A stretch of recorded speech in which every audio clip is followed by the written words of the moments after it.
नमस्कार, कोटपुतली एजुकेशन में आपका हार्दिक स्वागत है। मैं पंकज सेरावत उपस्थित हूं आपके सामने महत्वपूर्ण जानकारी लेकर। आज हम बात करेंगे राजस्थान यूनिवर्सिटी के यहाँ पर एनुअल से रिलेटेड रिजल्ट के बारे में। बहुत ज्यादा विद्यार्थी सवाल कर रहे हैं कि हमारे रिजल्ट कब आएंगे, कोई डेट हमें भी बता दीजिए। एक दो तो सवाल ऐसे भी आए थे, महाराज बता दो इसके बारे में, रिजल्ट कब आएगा, एनुअल की भी तो बात करो। अरे यार, यूनिवर्सिटी बात नहीं कर रही, मैं क्या बात कर लूं, मन से डेट दे दूं क्या? रिजल्ट मैं थोड़ी जारी करूंगा कि मैं बता दूं ये ऐसा हो जाएगा। ये है यूनिवर्सिटी पे डिपेंड करता है। जो रिजल्ट आपके मई जून में आने चाहिए वो रिजल्ट अगस्त तक नहीं देखने को मिलते। तो ये तो थोड़ा सा पेशेंस आपको रखना चाहिए कि रिजल्ट कब जारी होते हैं ना। आप जिनको पेशेंस नहीं होता फिर वो उठ पटांग मैसेज कमेंट कर रहे होते हैं और मैं उनको इग्नोर कर देता हूँ पूरी लाइफ के लिए, ध्यान रखें। और वो चैनल से भी इग्नोर हो जाते हैं क्योंकि वहां पे हाइड यूजर का ने ऑप्शन आता है, वो हटा दिया जाता है। ना तो कभी वीडियो दिखेंगे कोटपुतली एजुकेशन के, ना उनको कोई ऐसा फायदा होने वाला है इस चैनल के माध्यम से। ठीक है, अभी बात करते हैं एनुअल के रिजल्ट से रिलेटेड। एनुअल रिजल्ट कब आएंगे? यूजी और पीजी की बात कर लेते हैं। यूजी पीजी मैंने दोनों लिखा है। देखो, पीजी के कुछ सब्जेक्ट्स के रिजल्ट आ चुके हैं, आपने देखा होगा, मैंने अपडेट भी दी थी आपको। लगातार अपडेट प्रोवाइड करवा रहा हूं। यूनिवर्सिटी की ऑफिशियल वेबसाइट यूनिराज, इस पर जाएंगे तो आप ध्यान रखिए रिजल्ट का सेक्शन आता है, उस पर क्लिक करेंगे, वहां से आप चेक करते रहना पिछले कुछ दिनों में जो रिजल्ट आए हैं ना। नया रिजल्ट अभी हाल ही में कोई जारी नहीं हुआ है, जो जारी हुए थे उसकी सूचना मैंने पहले प्रोवाइड करवा दी थी भाई। लास्ट शायद हिस्ट्री वगैरह के रिजल्ट देखने को मिले थे ना 2-3 दिन पहले। अभी उसके बाद में यूजी को लेकर भी सवाल आ रहे थे कि यूजी के रिजल्ट कब आएंगे। अब पीजी के रिजल्ट आए तो मैंने वीडियो डाले थे कुछ सब्जेक्ट के। बाकी जैसे हर तीसरे दिन चौथे दिन कोई रिजल्ट आएगा तो हर पे वीडियो नहीं बन पाएगा, ये ध्यान रखो। लेकिन आपकी मार्कशीट समझाने का काम मेरा है। और सभी रिजल्ट जो रहेंगे पीजी से रिलेटेड, आपके जितने भी सवाल हैं वो मैंने सारे लिख लिए हैं यहाँ पर, है ना। मैं डिटेल से समझाऊंगा इसमें। यूजी के विद्यार्थियों को लेकर भी मैं समझाने वाला हूँ। एक नोटिस जारी हुआ है यूनिवर्सिटी की तरफ से यूजी के लेके, आपके रिजल्ट कब तक आ सकते हैं इसकी संभावना अपन लगा सकते हैं। ठीक है, अकॉर्डिंग टू नोटिस अपन यहाँ पर चयन कर सकते हैं कि रिजल्ट कब तक आ जाएगा। तो थोड़ा सा पेशेंस रखेंगे, समझेंगे चीजों को। और बात कर रहा हूं मैं एनुअल से रिलेटेड, यहाँ पे सेमेस्टर का कोई काम नहीं है, सेमेस्टर वालों को ध्यान रखें। तो एनुअल वाले विद्यार्थी अब थोड़ा सा समझने की आवश्यकता है, सुनेंगे पूरी बातों को। ठीक है, सबसे पहले बात करेंगे हम, यहाँ पर एक नोटिस आया यूजी से रिलेटेड। ये पीजी का नहीं है भैया, ध्यान रखें ना। यहाँ पे यूजी का लिखा हुआ है, देखो स्नातक का ना। और इसमें क्या लिखा है, एनईपी विद्यार्थियों को छोड़कर, यानी सेमेस्टर वाले विद्यार्थियों को छोड़कर, लो हटा दिया भाई। ठीक है, बाकी के विद्यार्थी जो हैं रेगुलर नॉन कॉलेज यूजी के, ये कौन से एनुअल वाले, जो पहले एनुअल थे ना, जिनके बहुत पहले से एडमिशन पेंडिंग है। तो ध्यान रखिए, यूनिवर्सिटी कह रही है कि आप भैया यहाँ पर दिनांक 18/7/2026 तक कॉलेजों को बोला गया, उन महाविद्यालयों को बोला गया जिनके प्रैक्टिकल लेट हुए हैं, भैया आप इनके नंबर प्रोवाइड करवा दो, प्रैक्टिकलों के जो भी नंबर है इनके प्रोवाइड करवा दो यूनिवर्सिटी को, जिससे कि रिजल्ट जारी किया जा सके, है ना। तो ध्यान रखो, ये 18 तारीख आपको एक डेट मिली है, क्या, 18 जुलाई, कि भाई ये मान के चल सकते हैं हम 18 जुलाई तक बिना प्रैक्टिकल वाले रिजल्ट आ सकते हैं अगर आए तो, है ना। जिनके पास प्रैक्टिकल वगैरह नहीं है सब्जेक्ट, उनके रिजल्ट पहले आना चाहे तो आ सकते हैं। लेकिन 18 जुलाई के बाद में आपको बाकी रिजल्ट्स देखने को मिलना शुरू हो जाएंगे। पूरे चांसेस हैं कि जुलाई में ही आपको रिजल्ट देखने को मिले। बीए के रिजल्ट में थोड़ी देरी हो सकती है, लेकिन बीएससी और बाकी के रिजल्ट आपको देखने को मिल जाएंगे। ठीक है, यहाँ पे एनुअल से रिलेटेड बातें मैं कर रहा हूँ।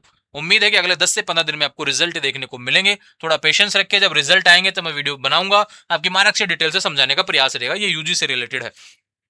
रिजल्ट की बात करें यूजी से रिलेटेड, वो पीजी का भी मैं समझाने वाला हूँ इसी में ही, है ना, रिजल्ट्स को, तो थोड़ा सा पेशेंस रखेंगे। यूजी के रिजल्ट में जिसकी मार्कशीट में ध्यान रखिए फर्स्ट सेकंड थर्ड या फिर पास लिखा है वो पास है भैया, और जिसके फेल लिखा है भैया वो फेल है, ध्यान रखिए। और उनको फेल लिखे हुए पेपर उनको वापस पेपर देना पड़ेगा। जिसके एशयू डबल पी या पीपीटीओ लिखा है भैया उनको सप्लीमेंट्री एग्जाम देना पड़ेगा, ये ध्यान रखें। ठीक है, ये रिजल्ट आएंगे तब आपको मार्कशीट में अलग से समझा दूंगा किसका क्या रहने वाला है।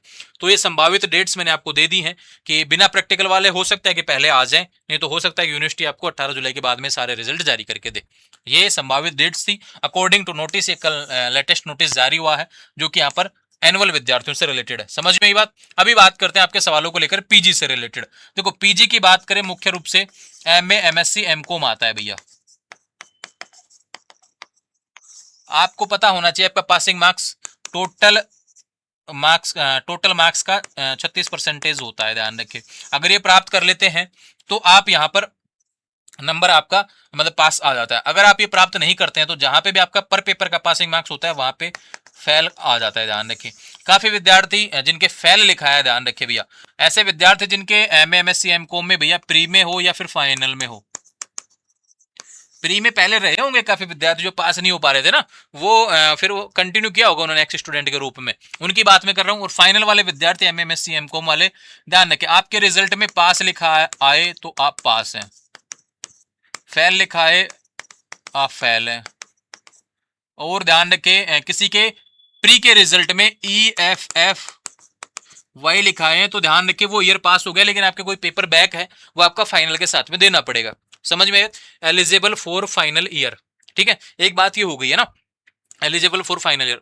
दूसरी बात करें किसी के ये सब नहीं लिखा है, वहां पे डिवीजन देखने को मिल जाए, फर्स्ट सेकंड ऐसे रोमन संख्या में डंडे देखने को मिलेंगे, थर्ड ये सब लिखा आ जाए तो ध्यान रखना आप क्या होगा, यहाँ पे रोमन संख्या में जो डंडे देखने को मिल जाए भाई, आप यहाँ पे डिवीजन आपका फर्स्ट डिवीजन से आपने पीजी पास कर लिया, सेकंड डिवीजन से आपने पीजी कर लिया, थर्ड डिवीजन से पास कर लिया, फेल लिखा जाए तो फेल हो गए। अब देखो पीजी में कभी भी सप्लीमेंट्री का ऑप्शन नहीं होता है, ये ध्यान रखो, पीजी के रिजल्ट में कभी भी सप्लीमेंट्री का ऑप्शन नहीं होता है, आप सप्लीमेंट्री नहीं दे सकते। तो क्या होगा कि भाई जो पेपर बैक रह गए वापस देने पड़ेंगे। अब कब देने पड़ेंगे? अगले साल देने पड़ेंगे। इस साल कब दिए थे आपने? दिए होंगे मार्च अप्रैल में एग्जाम, मई तक, तो वही बात है अगले साल भी उसी टाइम एग्जाम होंगे। फॉर्म कब भरा जाता है? वो आपका अक्टूबर नवंबर में फॉर्म भरा जाता है, अक्टूबर नवंबर दिसंबर के आसपास जब फॉर्म भरे जाते हैं तब भरा जाता है, और फिर वो अप्रैल मई में आप मार्च एंड अप्रैल में आपके एग्जाम हो जाते हैं। सीधी सी बात है, जो इस बार भी आपने दिए थे वही बात है, ऐसा ही प्रोसेस आपको आगे गुजरना पड़ेगा। अब एक चीज ये है कि जिसको लगता है मैंने बहुत अच्छे से पेपर किए थे, जिसको लगता है मैंने बहुत अच्छे से पेपर किए थे पीजी वाले विद्यार्थी, तो भैया वो रिवेल की तरफ जा सकते हैं। काफी विद्यार्थी कह रहे थे रिवोल्यूशन लगाना चाहिए क्या? रिवोल्यूशन, काफी विद्यार्थियों को यह नहीं पता कि रिवोल्यूशन कहां से लगाते हैं। देखो यार एक चीज समझो, आप पीजी का विद्यार्थी 3 साल यूनिवर्सिटी में यूजी के साथ दे चुका है, पीजी में फाइनल के तक पहुंच गए, 2 साल यहाँ पे दे, आपको यह नहीं पता कि यूनिवर्सिटी का रिवेल लगाना कहां से लगाना है, तो यार एक गलती है। देखो तो थोड़ा सा इस चीज को ध्यान रखना चाहिए। मैं क्या बोलूंगा, आप बराबर के हैं सारे, आपको छोटे बच्चों को तो मैं थोड़ा सा बोल भी दूं कि यार सीखने की आवश्यकता है, आपको क्या सीखना, आप तो सिखाने वाले बन चुके हैं अभी, तो थोड़ा सा ध्यान रखेंगे, थोड़ा सा चीजों को पढ़ने के साथ साथ में थोड़ा गुण लेने का भी समय अब आ गया है, क्योंकि अब आप एक गाइड के रूप में आप समझा सकते हैं लोगों को, ऐसा प्रयास आपको करना है। तो रिवेल अगर आपको लगता है कि आपने अच्छा पेपर किया था लेकिन नंबर कम आए हैं, तो आप रिवेल ट्राई कर सकते हैं, ठीक है। रिवेल में नंबर बढ़ते हैं नहीं बढ़ते हैं वो आपके कॉपी पे डिपेंड करता है, यूनिस्ट पे डिपेंड करता है। इसमें कोई ऐसा नहीं है कि कोई बाबा जी है ना बबूती दे देगा कि ठीक है इससे हो जाएगा, ऐसा कुछ नहीं है, मेरे कहने से नंबर बढ़ जाएंगे, ऐसा कुछ नहीं होगा। ना किसी को पैसे देने, ना किसी को और कुछ करना। भैया आप रिवेल लगाओ, आपको संतुष्टि है तो हो जाएगा, बहुत अच्छी बात है। नहीं होता है तो भी आपको पेशेंस रखना पड़ेगा, जो रिजल्ट आए उस पर, है ना, ये ध्यान रखें। दूसरी बात करें ये रिवोल्यूशन से रिलेटेड, रिवोल्यूशन 50% पेपर में ही लगता है, ठीक है, और इसकी फॉर्म की हार्ड कॉपी कहीं जमा नहीं करवानी होती। अब बात करते हैं एक मेन मुद्दे पर, जो कि होता है आपका रीप। ये वर्ड बहुत लोगों के दिखा आया होगा, ऐसे विद्यार्थी जो एब्सेंट थे उनके भी लिखा आया होगा। डबल ए का मतलब होता है भैया एब्सेंट, यानी कि वो पेपर देना पड़ेगा। भाई जो एब्सेंट है ना वो तो देना ही पड़ेगा, लेकिन ऐसे विद्यार्थी जिसके 20 और 15 और 10 और 5 और कुछ भी, यानी आर लिखा है और नीचे लिखा है रिजल्ट में रीप। रीप का मतलब होता है भैया रीअपियर, रीप का मतलब होता है रीअपियर, है ना, ध्यान रखें। तो यानी कि जिसके आगे आर लिखा है वो पेपर आपको वापस से देना पड़ेगा, ये ध्यान रखें। अब वो जो पेपर वापस देना पड़ेगा वो कब देना पड़ेगा? तो नेक्स्ट ईयर ही देना होता है। पीजी में ऑप्शन ऐसा नहीं है कि आपको 2-3 महीने बाद में लग जाए, ऐसा नहीं होता है। वो पीजी में आपको नेक्स्ट ईयर ही देना होता है। तो नेक्स्ट ईयर जब आप देंगे तो उस पेपर को पास करना होता है। अब ध्यान रखिए उसका एक सोल्यूशन ये है, काफी विद्यार्थी ऐसे हैं जिनके पासिंग मार्क्स, जैसे आर्ट्स की बात करें तो 25 नंबर ही चाहिए होते हैं पासिंग मार्क्स के लिए, साइंस के पासिंग मार्क्स अलग होते हैं। लेकिन जैसे एमए हिस्ट्री की बात करें 100 नंबर का पेपर होता है तो एक पेपर का पासिंग मार्क्स 25 होता है, लेकिन ये रूल तब लागू होता है जब आपके 36% नंबर टोटल पेपरों में आ रहे हो। टोटल का 36% आ रहा है तो आपका 25 वाला भी पास हो जाएगा। लेकिन ये ध्यान रखो आपके टोटल 36% नंबर नहीं आ रहे तो जिसमें भी 25 से नीचे बैक है ना वो सारे बैक हो जाएंगे, ये ध्यान रखें। तो अब क्या जरूरी हो गया कि आप ये सोचिए कि आपके 36% आ रहे हैं क्या, 36% के आसपास है क्या, और वो पेपर कितना 25 के आसपास है आर्ट्स वाले, और बाकी वाले है ना एमकॉम वाले भी सेम रहेंगे। लेकिन एमएससी में क्या होता है वो 36% वाला रूल लागू होता है, हर पेपर का पासिंग मार्क्स अलग होता है।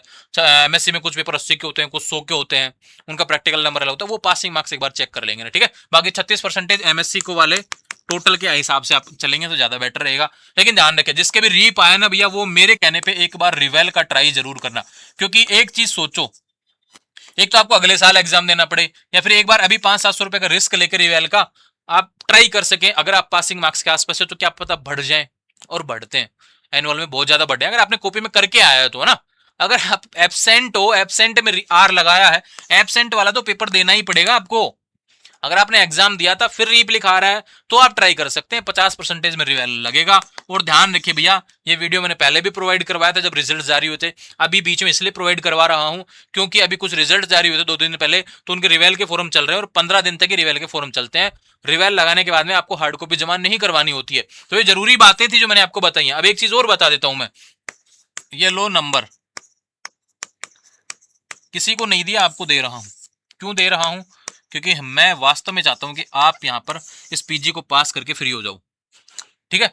यूनिवर्सिटी की बात करें तो यूनिवर्सिटी तो आपको अटका दी भैया, आप अगले साल तक पेंडिंग होंगे, लेकिन एक प्रयास आप और कर सकते हैं। आपको रिजल्ट समझ में नहीं आ रहा है, फिर कोई भी समस्या आपको लग रही है अपने रिजल्ट से रिलेटेड, तो क्या करेंगे, ये मेरा व्हाट्सएप नंबर है, इसमें मैसेज करने के बाद 24 आवर आपको वेट करना पड़ेगा। 24 आवर के अंदर आपको मैसेज का जवाब मिल जाएगा। आपको हाय हेलो नहीं करना है, सीधा मार्कशीट भेजनी है और अपना सवाल लिखना है, ठीक है। उसका जवाब आपको मिल जाएगा। ये मत सोचना कि आप पहले हाय करेंगे फिर मैं 2 दिन बाद जवाब दूंगा, फिर वो चीज़ें चलती रहेंगी, ऐसे नहीं करना है ना, ध्यान रखें, ठीक है। ये समझेंगे थोड़ा सा अच्छे इन चीज़ों को। हम बात करना चाहते हैं, हम समाधान चाहते हैं, इसलिए आपको ये सारी चीज़ें प्रोवाइड में करवा रहा हूँ, ठीक है। तो ये रीप वाले विद्यार्थी बड़ा मैटर है, इसलिए मैंने बताया है। पास जो हो जाएंगे भैया, उनके फर्स्ट सेकंड थर्ड ये सब डिवीजन आएगा। जिसके PASS लिखा है वो भी पास है, जिसके डिवीजन आ जाए वो भी पास है, जिसके फेल लिखा है भैया उसको एक्स स्टूडेंट के रूप में वापस से देना पड़ेंगे वो पेपर, और जिसके रीप लिखा है उसका बता ही दिया, इसके अलावा कोई ऑप्शन नहीं है। EFFY जिसके लिखा आएगा वो प्रीवियस के एग्जाम उसने दिए होंगे तो उसके EFFY लिखा होगा एलिजिबल फॉर फाइनल ईयर, वो अगले सेकेंड ईयर के साथ में उनको यहाँ पर अपने पेपर देने होंगे जो बैक थे, ठीक है, और सेकंड ईयर देना पड़ेगा। तो ये बातें थी जो मैंने आपको समझाई है, उम्मीद है सारी चीजें समझ में आ गई होंगी। इसके अलावा कोई खास नोटिस आया नहीं है अभी यूनिवर्सिटी की तरफ से। और तो UG PG एनुअल वाले विद्यार्थी थोड़ा पेशेंस रखेंगे, जैसे जैसे आएंगे रिजल्ट मुझे भेज दिया करें और मैं उन पे शॉर्ट वीडियो आपकी मार्कशीट समझाने का काम मैं करने वाला हूँ। शॉर्ट वीडियो जरूर आएंगे आपके रिजल्ट से रिलेटेड, ठीक है, टेंशन मत करो। आने वाले समय में अपडेट्स के लिए चैनल को फॉलो करें, और क्या आप चाहते हैं आपके समाधान के लेकर कमेंट जरूर करना, तो मैं प्रयास करूंगा कि उस पर भी देख के आपके शॉर्ट वीडियोस का जवाब मैं दे पाऊं। जुड़े रहेंगे चैनल के साथ, चैनल को सब्सक्राइब करें। Thank you.